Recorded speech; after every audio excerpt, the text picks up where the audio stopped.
Hello students, welcome to the Sun Academy. आज के इस लेक्चर में हम हाइड्रोकार्बन का लेक्चर नंबर 2 कवर करेंगे। इसमें हमारा टॉपिक होगा अल्केन एंड साइक्लो अल्केन। तो ये कंपाउंड्स हैं, इनके बारे में हम यहाँ पर डिस्कस करेंगे। So let's start. First of all, what is alkane और व्हाट इज़ साइक्लो अल्केन। तो जैसा कि आपको पता है कि हाइड्रोकार्बन्स क्या होते हैं, पिछली वीडियो में हमने डिस्कस किया। तो उसके बाद हाइड्रोकार्बन्स के अंदर जो सेचूरेटेड हाइड्रोकार्बन है उनके अंदर दो कैटेगरीज आती हैं, अल्केन आते हैं और साइक्लो अल्केन आते हैं। जबकि अल्कीन और अल्काइन ये अनसेचूरेटेड हाइड्रोकार्बन्स के अंदर आते हैं। अब अल्केन ये बेसिक हाइड्रोकार्बन्स हैं और ये जो है ओपन चेन स्ट्रक्चर के अंदर पाए जाते हैं। What are alkanes? Alkane are hydrocarbon, saturated hydrocarbon, और ये ओपन चेन स्ट्रक्चर के अंदर पाए जाते हैं।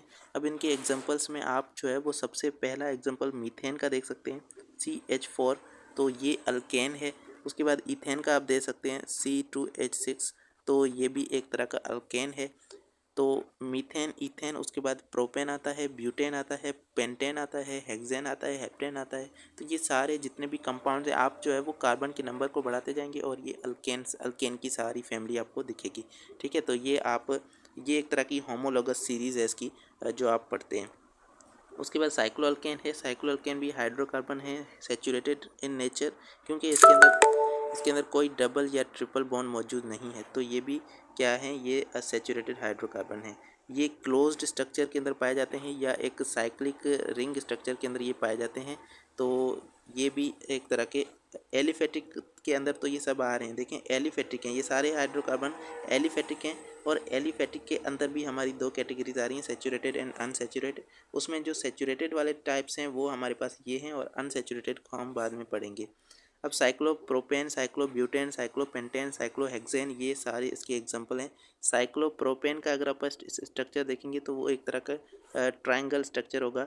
ये आपके पास साइक्लोप्रोपेन है। उसके बाद साइक्लोब्यूटेन एक तरह का 4 कार्बन वाला है, तो यहाँ पर एक तरह का स्क्वायर शेप होगा। और यहाँ पर साइक्लोपेंटेन जो है उसका यहाँ पर पेंटागोन होगा, और साइक्लोहेक्सेन का यहाँ पर हेक्सागोन होगा। तो इस तरह की ये शेप होती हैं इनकी, रिंग स्ट्रक्चर के अंदर ये पाए जाते हैं। अब फिज़िकल प्रॉपर्टीज़ की बात कर लेते हैं कि अल्केन की फ़िज़िकल प्रॉपर्टीज़ क्या हैं। उसके बाद हम साइक्लो अल्केन की डिस्कस करेंगे। सबसे पहले तो अल्केन जो है ये नॉन पोलर इन नेचर है। भाई नॉन पोलर क्यों है? क्योंकि इसके अंदर आप देखें, सबसे पहले दो एलिमेंट्स मौजूद हैं, एक है कार्बन और दूसरा है हाइड्रोजन। तो अगर इन दोनों की आप इलेक्ट्रोनेगेटिविटी के अंदर देखें तो इलेक्ट्रोनेगेटिविटी के अंदर बिल्कुल ही डिफरेंस कम है। इसकी वजह से इनका जो बॉन्ड है वो पोलर नहीं है, और ये इनके सारे बॉन्ड जो है वो नॉन पोलर बॉन्ड होंगे। इसकी वजह से ये सारे compounds non polar in nature होंगे। और जब नॉन पोलर हैं तो ये वाटर के अंदर इजीली सॉल्युबल नहीं होंगे, ये वाटर के अंदर डिज़ोल्व नहीं होंगे। अगर आप किसी अल्केन को पानी के अंदर डालोगे तो वो वहाँ पर डिज़ोल्व नहीं होगा। अगर आप किसी भी बड़े हेक्सेन या हेप्टेन को अगर आप डालते हो पानी के अंदर तो वो डिज़ोल्व नहीं होता। अगर पेट्रोल को अगर आप पानी में डालते हो तो वो डिज़ोल्व नहीं होता, क्योंकि वो नॉन पोलर इन नेचर है, और water is a polar molecule. पानी जो है ये पोलर मॉलिक्यूल है, और यहाँ पर अल्केन नॉन पोलर्स हैं, तो ये डिज़ोल्व नहीं होंगे। और ये ऑर्गेनिक सॉल्वेंट के अंदर डिज़ोल्व हो जाते हैं। जैसे कि अगर आप एसीटोन ले लो, एसीटोन ये कीटोन फैमिली से एक ऑर्गेनिक कंपाउंड्स है, और अगर इसके अंदर आप पेट्रोल को डिज़ोल्व करो तो डिज़ोल्व हो जाएगा, क्योंकि ये ऑर्गेनिक कंपाउंड है। और ऑर्गेनिक कंपाउंड नॉन इनसॉल्युबल होते हैं, और एक ऑर्गेनिक कंपाउंड दूसरे ऑर्गेनिक कंपाउंड में डिज़ोल्व हो जाते हैं, क्योंकि दोनों क्या हैं, नॉन पोलर हैं दोनों। अब low melting point, boiling point इनकी लो होती है। बॉइलिंग और मेल्टिंग पॉइंट लो इसलिए होती है क्योंकि इनके अंदर इंटरमॉलिक्यूलर फोर्सेस बहुत ही वीक हैं। अब देखिए, मॉलिक्यूल्स के बीच में जो फोर्सेस होती हैं वो इंटरमॉलिक्यूलर फोर्स है, ठीक है। अब अगर पोलर मॉलिक्यूल होगा तो उसके अंदर इंटरमॉलिक्यूलर फोर्स भी स्ट्रांग होगी, और उसके अंदर जो है वो डायपोल डायपोल होगी। और अगर आपके पास नॉन पोलर मॉलिक्यूल है तो उसके अंदर लंडन डिस्पर्जन फोर्सेस पाई जाती हैं।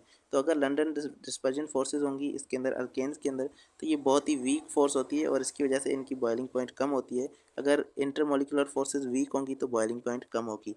और अगर ये बॉइलिंग पॉइंट जो है, अगर आप चेन को बढ़ाएंगे तो ये बॉइलिंग पॉइंट इसकी बढ़ जाएगी, क्योंकि जब आप यहाँ पर एक चेन को देखते हैं तो अगर आपके पास ये चेन है, ये दो मॉलिक्यूल्स हैं, तो इन चेन में क्या होगा कि जितनी बड़ी चेन होगी उतने इनके बीच में मॉलिक्यूलर फोर्सेस जो है वो ज़्यादा होंगी। यहाँ पर ये इसकी इंटरमॉलिक्यूलर फोर्सेस हैं यहाँ के इनके बीच में। तो ये इंटरमॉलिक्यूलर फोर्सेस जिस तरह से चेन बढ़ेगी तो उस तरह से बढ़ती जाएंगी।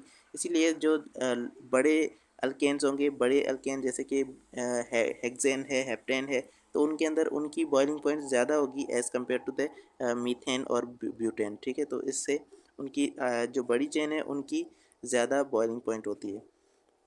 अगर आप इनको देखेंगे तो फर्स्ट इनकी जो स्टेट्स हैं वो कौन सी हैं, गैसेस हैं, सॉलिड है या लिक्विड है। तो कार्बन 1 से लेकर कार्बन 4 तक के जो अल्केन हैं वो गैसेस हैं। इसका मतलब ये है कि अगर आपके पास ये मीथेन है, इसमें कार्बन एक ही कार्बन है, ठीक है। उसके बाद ईथेन है C2H6, तो इसके अंदर भी एक ही कार्बन, दो कार्बन है इसके अंदर। और अगर आपके पास है C3H8, तो ये प्रोपेन है, इसके अंदर 3 कार्बन है। तो प्रोपेन और उसके बाद ब्यूटेन आता है, उसके अंदर 4 कार्बन है। तो इन चारों को देखेंगे तो ये चारों गैसेज होंगे। उसके बाद कार्बन 5 टू लेकर कार्बन 17 तक, मतलब कि पेंटेन, हेक्सेन, हेप्टेन, ऑक्टेन से लेकर कार्बन नंबर 17 तक ये सारे अल्केन लिक्विड्स होंगे, लिक्विड इन नेचर होंगे।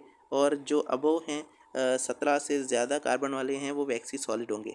अब इनकी स्टेट जो है वो कार्बन नंबर इंक्रीज़ होने से चेंज हो रही है। इसका ये इसलिए है क्योंकि जब ज़्यादा बड़ी चेन हो जाती है तो उसके अंदर जो बीच में फोर्सेस हैं, इंटरमॉलिक्यूलर फोर्सेस, वो बढ़ जाती हैं और उसकी वजह से यहाँ पर ये स्टेट चेंज कर रहे हैं और हार्ड सॉलिड्स की तरफ जा रहे हैं।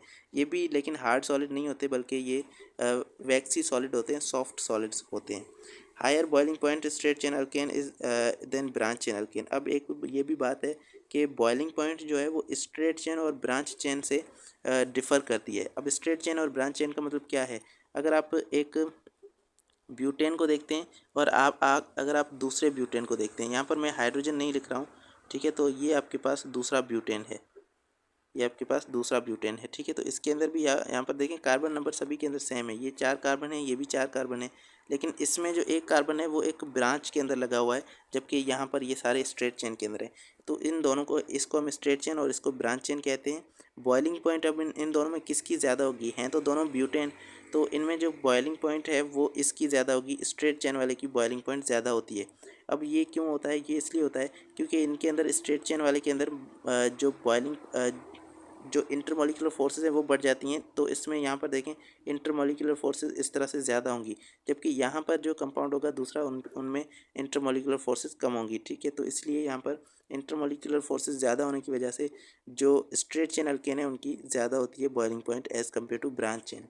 उसके बाद है साइक्लोअल्केन। अब साइक्लोअल्केन की प्रॉपर्टीज़ को हम देखते हुए चलते हैं। तो इसमें यहाँ पर सबसे पहले कार्बन 3 और कार्बन 4 वाले जो साइक्लोअल्केन है वो गैसेज इन नेचर हैं। तो इसका मतलब ये है कि इसमें जो प्रोपेन है ये 3 कार्बन वाला है, साइक्लोप्रोपेन और साइक्लोब्यूटेन है ये 4 कार्बन वाला है। तो ये दोनों क्या होंगे, ये दोनों दोनों गैसेज होंगे। उसके बाद 5 कार्बन वाला जो साइक्लोपेंटेन है, उसके बाद साइक्लोहेक्सेन है और ये सारे उसके बाद लिक्विड हैं, ठीक है।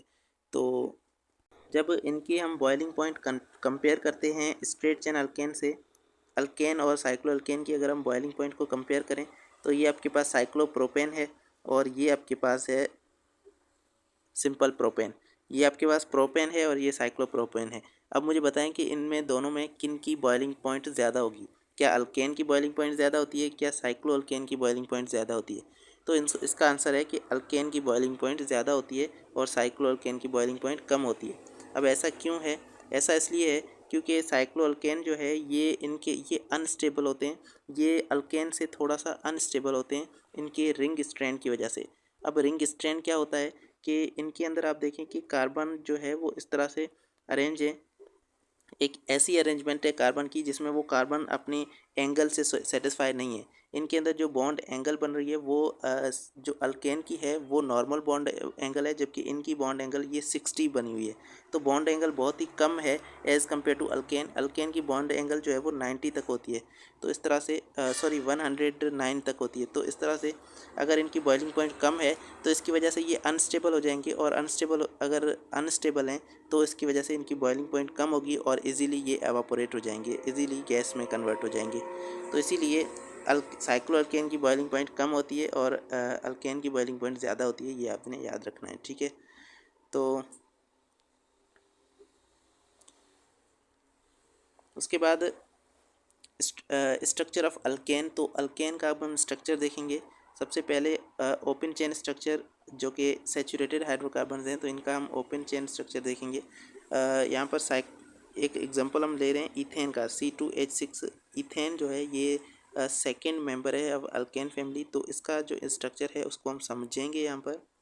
तो ये है इथेन का स्ट्रक्चर, लेकिन इससे पहले आप जो है वो जनरल इनका जो स्ट्रक्चर है वो आप देख लेंगे। पहले देखें, आपके पास है मीथेन जिसका फार्मूला है CH4। तो CH4, इसमें जो कार्बन है, कार्बन और हाइड्रोजन किस तरह से अरेंज होते हैं कि ये यहाँ पर एक हाइड्रोजन है, ये दूसरा हाइड्रोजन है, और ये तीसरा हाइड्रोजन है, और ये चौथा हाइड्रोजन है। तो ये आपके पास इसका जो है वो जनरल, अगर हम ओपन स्ट्रक्चर लिखते हैं तो इस तरह से होता है, ठीक है। अगर आपके पास एक ईथेन है तो उसका आप स्ट्रक्चर इस तरह से लिखते हैं कि 2 कार्बन है, इसमें 6 हाइड्रोजन लगे हुए होंगे, ठीक है। तो 3 हाइड्रोजन यहाँ पर होंगे, हर कार्बन 4 बॉन्ड बनाता है, और यहाँ पर भी ये 3 हाइड्रोजन होंगे जो इसके साथ अटैच होंगे। तो टोटल 2 कार्बन और 6 हाइड्रोजन, ये जो स्ट्रक्चर है ये इथेन का है। और अगर आप जनरल स्ट्रक्चर ओपन फॉर्म में लिखते हैं तो वो इस तरह का स्ट्रक्चर होता है। अगर आप प्रोपेन को बनाते हैं तो यहाँ पर 3 आप जो है वो कार्बन ले लेंगे, और इन तीनों के ऊपर आप हाइड्रोजन को अटैच करेंगे। ये फर्स्ट हाइड्रोजन, यहाँ पर सेकंड, और ये थर्ड, यहाँ पर भी एक हाइड्रोजन, ये दूसरा हाइड्रोजन, यहाँ पर 3 हाइड्रोजन आएंगे। जो एंड वाले कार्बन है उन पर 3 हाइड्रोजन आएंगे। तो अब ये जो है ये प्रोपेन का स्ट्रक्चर है ओपन चेन, और इसमें आप देख रहे हैं कि 8 जो है हाइड्रोजन और 3 कार्बन है, तो C3H8 इसका फॉर्मूला होगा, ठीक है। तो ये प्रोपेन है, ठीक है, एन प्रोपेन। अब ये जो स्ट्रक्चर है हाइब्रिड ऑर्बिटल मॉडल के अंदर ये आपको स्ट्रक्चर दिख रहा है, जिसमें आपको ये ऑर्बिटल्स जो है वो दिखाए गए हैं। तो सबसे पहले इथेन को देखें। इथेन में जो है वो 2 कार्बन एटम्स हैं एंड 6 हाइड्रोजन एटम्स हैं, ठीक है। तो इथेन का फॉर्मूला है C2H6। 2 हाइड्रोजन है और 2 कार्बन है और 6 हाइड्रोजन है इसमें, और इसका हर कार्बन वो sp3 हाइब्रिडाइज्ड है। आपने हाइब्रिडाइजेशन पढ़ी होगी, तो इसमें जो है वो हर कार्बन की sp3 हाइब्रिडाइज्ड है, और इसके जो ऑर्बिटल्स होंगे वो sp3 ऑर्बिटल कहलाएंगे। मतलब कि एक कार्बन का यहाँ पर जो ऑर्बिटल आपको दिख रहा है ये sp3 ऑर्बिटल्स हैं, ठीक है। तो ये कार्बन के sp3 ऑर्बिटल्स आपको दिख रहे हैं जो बॉन्ड बना रहे हैं इस हाइड्रोजन के साथ। अब इसकी बॉन्ड लेंथ जो है वो 1.54 है, और इसकी बॉन्ड एंगल 109.5 है, जो कि टेट्राहेड्रल स्ट्रक्चर के अंदर आती है। अगर आपको इसकी ज्योमेट्री पूछी जाए तो सारे अल्केन्स की ज्योमेट्री जो है वो टेट्राहेड्रल होती है, ठीक है। तो टेट्राहेड्रल ज्योमेट्री इन सभी की पाई जाती है। अगर आप स्ट्रक्चर पे थोड़ा सा गौर करें तो इसमें आपको दिख रहा है कि सबसे पहले ये तो आपके पास यहाँ पर कार्बन है, ठीक है। तो ये कार्बन है और ये दूसरा कार्बन है, ठीक है। अब इस कार्बन के अंदर आप देख रहे हैं कि इसका जो 4 इसके ऑर्बिटल्स हैं, और ये ऑर्बिटल कहलाते हैं sp3 ऑर्बिटल। sp3 क्योंकि इसके अंदर sp3 हाइब्रिडाइजेशन है, तो इसके 4 ऑर्बिटल्स हैं, और यहाँ पर भी इसके 4 sp3 ऑर्बिटल्स हैं। और ये ऑर्बिटल्स क्या कर रहे हैं कि एक कार्बन का ऑर्बिटल दूसरे कार्बन के ऑर्बिटल के साथ एक बॉन्ड बना रहा है। तो ये फर्स्ट यहाँ पर इन दोनों कार्बन के बीच में बॉन्ड बन रहा है। उसके बाद इसका एक बॉन्ड हाइड्रोजन के साथ, यहाँ पर ये दूसरा हाइड्रोजन के साथ बॉन्ड, और ये तीसरा हाइड्रोजन के साथ बॉन्ड। तो एक कार्बन के 4 बॉन्ड यहाँ पर कंप्लीट हो गए। तो 3 हाइड्रोजन एक कार्बन के साथ लग गए, और यहाँ पर 3 हाइड्रोजन दूसरे कार्बन के साथ लग गए। यहाँ पर भी ये इसी तरह से बॉन्ड बना रहे हैं, ठीक है। तो अब इनकी अगर आप ज्योमेट्री देखेंगे, इनका जो बॉन्ड एंगल देखेंगे तो ये 109.5 होगा, जो टेट्राहेड्रल स्ट्रक्चर के अंदर होता है। तो ये एक टेट्राहेड्रल स्ट्रक्चर है जो आपको यहाँ पर दिख रहा है कि यहाँ पर एक ऊपर की तरफ, और ये दाएं बाएं, और ये एक नीचे की तरफ, ठीक है। तो ये टेट्राहेड्रल स्ट्रक्चर आपको यहाँ पर दिख रहा है। अब अल्केन के स्ट्रक्चर को हमने डिस्कस कर लिया, अब हम साइक्लो अल्केन के स्ट्रक्चर को डिस्कस करते हैं और उसकी रिएक्टिविटी को देखते हैं कि किस तरह से है। साइक्लो अल्केन ये सैचुरेटेड हाइड्रोकार्बन है, और इसके अंदर जो कार्बन एटम है वो रिंग के अंदर अरेंज है, ठीक है। तो ये यहाँ पर यही बात लिखिए कि इसके अंदर रिंग स्ट्रक्चर होता है साइक्लो अल्केन्स का। अब साइक्लोप्रोपेन है सबसे पहले, और साइक्लोप्रोपेन फर्स्ट मेंबर है साइक्लो अल्केन का, क्योंकि दो जो इथेन है, साइक्लो इथेन नहीं हो सकता क्योंकि इसमें 2 कार्बन है और 2 कार्बन एक रिंग नहीं बना सकते। तो रिंग सिर्फ 3 कार्बन बना सकते हैं। तो साइक्लोप्रोपेन इसका फर्स्ट जो है वो मेंबर है। अब 3 मेंबर्ड रिंग है with significant ring angle strand या रिंग स्ट्रैंड। रिंग स्ट्रैंड क्या होती है वो हमने पहले देखा कि इसमें एक्चुअली इनकी जो आइडियल एंगल है वो एंगल इसके अंदर अचीव नहीं हो पाती, और कार्बन जो है वो एक तरह से अनस्टेबल फॉर्म में यहाँ पर मौजूद होता है। तो इसीलिए इसको हम एंगल स्ट्रैंड कहते हैं, और इसकी वजह से जो साइक्लोअल्केन है वो अनस्टेबल हो जाते हैं। इनकी जो बॉन्ड एंगल है यहाँ पर साइक्लोप्रोपेन की वो 60 है, क्योंकि ये ट्राइंगल की शेप का है तो इसमें 60 बॉन्ड एंगल होती है। जबकि अगर आप साइक्लोब्यूटेन को देखेंगे तो इनमें 90 होगी, और यहाँ पर इसमें जो है वो 90 से ज़्यादा होगी। तो इस तरह से बॉन्ड एंगल इन सभी की अलग अलग है। जबकि अगर आप अल्केन को देखेंगे तो अल्केन की सभी की जो बॉन्ड एंगल है वो 109.5 है, ठीक है। तो सारे अल्केन की बॉन्ड एंगल यही है, टेट्राहेड्रल के अंदर जो बॉन्ड एंगल होती है वही है। तो अब देखो इसकी बॉन्ड एंगल 60 है और जो कि टेट्राहेड्रल के स्ट्रक्चर से बिल्कुल ही कम है, 109.5 होनी चाहिए थी क्योंकि ये सैचुरेटेड है, तो इनकी एंगल जो है वो 109.5 होनी चाहिए थी। तो इसी की वजह से यहाँ पर ये बॉन्ड एंगल कम होने की वजह से ये इनकी रिएक्टिविटी बहुत ही हाई हो जाती है और ये एंगल स्ट्रेन की वजह से ये क्या होते हैं, अनस्टेबल हो जाते हैं। और जब अनस्टेबल होगा कोई मॉलिक्यूल तो उसकी हाई रिएक्टिविटी हो जाएगी, वो इजीली रिएक्शंस करने लगेगा। तो इसीलिए अल्केन की रिएक्टिविटी कम है जबकि साइक्लो अल्केन की रिएक्टिविटी ज़्यादा है। तो ये आपसे कोई भी पूछ सकता है कि अल्केन और साइक्लो अल्केन में कौन किसकी रिएक्टिविटी ज़्यादा है, तो साइक्लो अल्केन की रिएक्टिविटी ज़्यादा है क्योंकि इनके अंदर रिंग स्ट्रेन मौजूद है। Boiling point lower in propane है due to ring strain affecting intermolecular forces. तो बॉइलिंग पॉइंट जो है वो लोअर है, मतलब कि कम है, एन प्रोपेन से बिल्कुल ही कम है। साइक्लो अल्केन की बॉइलिंग पॉइंट कम होती है, अल्केन से कम इसलिए होती है क्योंकि इसके अंदर रिंग स्ट्रेन है, ये अनस्टेबल है, इंटरमोलिकुलर फोर्सेस इसी की वजह से कम होती हैं और इसी की वजह से ये क्या होता है, अनस्टेबल होता है। अब इस स्ट्रक्चर के अंदर आप देखेंगे कि ये जो साइक्लोप्रोपेन है इसका बॉन्ड एंगल आपको कितना लग रहा है, ठीक है। तो ये बॉन्ड एंगल इसका जो है 60 आपको यहाँ पर दिख रहा है। अब देखें आइडियल बॉन्ड एंगल कितना होना चाहिए, आइडियल जो टेट्राहेड्रल के अंदर होता है वो 109.5 बॉन्ड एंगल होना चाहिए, लेकिन इसका कितना है, 60 है, बिल्कुल ही शॉर्ट है। तो इसका मतलब है कार्बन एक अनस्टेबल स्टेट के अंदर मौजूद है और ये अनस्टेबिलिटी की वजह से इसकी रिएक्टिविटी भी हाई हो जाती है और बॉइलिंग पॉइंट भी कम हो जाती है क्योंकि बॉइलिंग पॉइंट यहाँ पर इंटरमोलिकुलर फोर्सेस भी कम हो जाती है। अब सेल्फ असेसमेंट में आपसे पूछा जा रहा है कि draw the structure of cyclopropane, cyclopropane का स्ट्रक्चर बनाएं और एक्सप्लेन करें रिंग स्ट्रेन इन इट। तो ये सारी चीज़ें हमने एक्सप्लेन की। साइक्लोप्रोपेन है, इसके अंदर बॉन्ड एंगल जो है वो बिल्कुल ही रिड्यूस हो गई है, इसकी वजह से ये कार्बन अनस्टेबल होते हैं और इजीली रिएक्शन करने लगते हैं और इजीली इनकी बॉइलिंग पॉइंट भी जो है वो कम हो जाती है। Boiling point of cyclopropane is less than n propane, why.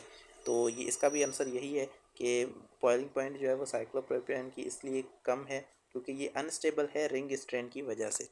तो बस यही था आज का हमारा लेक्चर जिसमें हमने डिस्कस किया अल्केन, साइक्लो अल्केन को, अल्केन की प्रॉपर्टीज़, साइक्लो अल्केन की प्रॉपर्टीज़। तो यहाँ पर आपका ये लेक्चर जो है वो फिनिश होता है। नेक्स्ट लेक्चर में हम आगे डिस्कस करेंगे कुछ रिएक्शन जो कि फ्री रेडिकल सब्स्टिट्यूशन रिएक्शन है। तो अगर आपको ये लेक्चर्स पसंद आ रहे हैं तो वीडियो को लाइक कर दें और कमेंट्स में बताएं कि आपको ये लेक्चर कैसा लगा। साथ में दोस्तों के साथ भी शेयर कर दें और अगर आप चाहते हैं कि मैं लेक्चर्स किसी और तरह से बनाऊं, कोई सजेशन है तो वो भी आप कमेंट्स में बता सकते हैं। Thank you so much for watching. Allah हाफिज़।